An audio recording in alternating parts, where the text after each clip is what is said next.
MRI scans at Great Ormond Street Hospital. Information for families. You're listening to a podcast provided by Great Ormond Street Hospital for Children NHS Trust. This podcast is about having an MRI scan at GOSH. It was written and recorded in March 2008. First, we'll explain what an MRI scan is and what it's like to have one. MRI stands for Magnetic Resonance Imaging, which means that a picture is taken of the inside of the body using a strong magnetic field rather than X-rays. They're used to get detailed pictures of part of the body, which can then be used to plan treatment. The MRI scanner is a hollow machine with a tube running horizontally through the middle. To have the scan, your child will lie on a bed that slides into the tube. You're welcome to stay with your child during the scan, but if you're in the first 3 months of pregnancy, please tell us beforehand.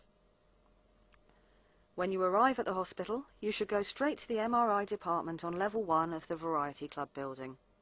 Before the scan, we need to ask you some questions and check that you and your child aren't wearing any metal, like earrings or belt buckles, or have any metal implants inside the body. As the MRI scanner creates a strong magnetic field, wearing any metal inside the room could be dangerous. We'll ask you to sign a form confirming this. Once we've done the metal check, we'll take you and your child into the scanning room.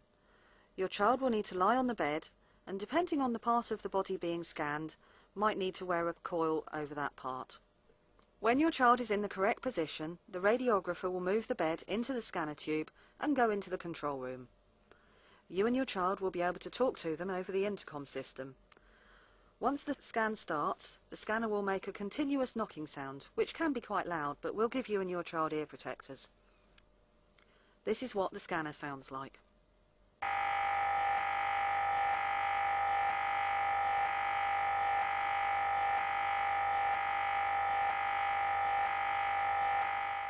As well as the knocking sound, the scanner will make occasional, louder noises, but the radiographer will warn you before it happens. One's just a little bit noisier than the others, but it's a really quick one, so it's only 1 minute, so just try and keep nice and still for me. Are you still okay? This is what the louder noises sound like.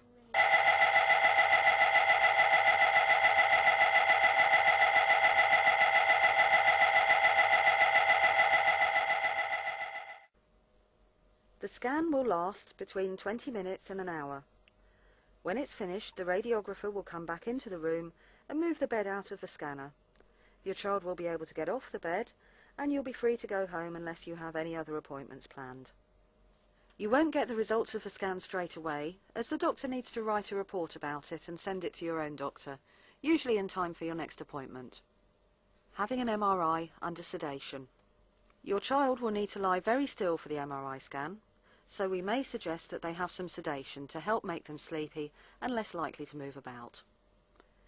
The evening before the scan, it can help to reduce the amount of sleep your child has by letting them stay up an hour or two later than usual. You can then wake them an hour earlier the next morning and keep them awake on the way to GOSH. This will make your child sleepy and help with the sedation. Your child will need to stop eating and drinking some time before the sedation is given.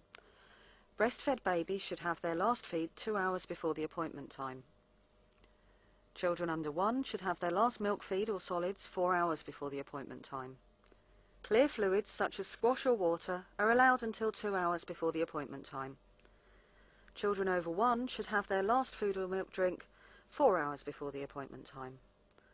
Clear fluids such as squash or water are allowed until 2 hours before the appointment time. Please follow these instructions. They reduce the risk of vomiting while under sedation. Sedation is given as a liquid to swallow, so if your child has any swallowing difficulties, please let us know beforehand.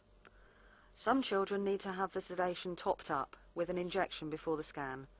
We'll put some local anaesthetic cream on your child's skin to numb it, just in case an injection is needed. After the scan has finished, be prepared to stay in the department until your child is fully awake and has had something to eat and drink. Most families are able to go home a couple of hours or so afterwards. Children are generally sleepier than usual for the first 24 hours because the effects of the sedative last for about a day. If your child is unduly sleepy or difficult to rouse, make sure they're in a safe position on their side and call your family doctor. Make sure that your child can cope with a juice drink before you give them anything to eat. Only give milk if your child doesn't feel sick or vomit. Your child might be irritable after sedation. This is normal. Keep a close watch on your child until they've recovered, and don't leave them with an inexperienced carer. Give your child's regular medication as normal. Your child should be well enough to go to school the day after the MRI scan.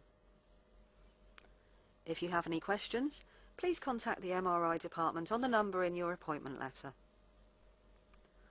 This information was compiled by the Radiology Department in collaboration with the Child and Family Information Group at Great Ormond Street Hospital for Children NHS Trust.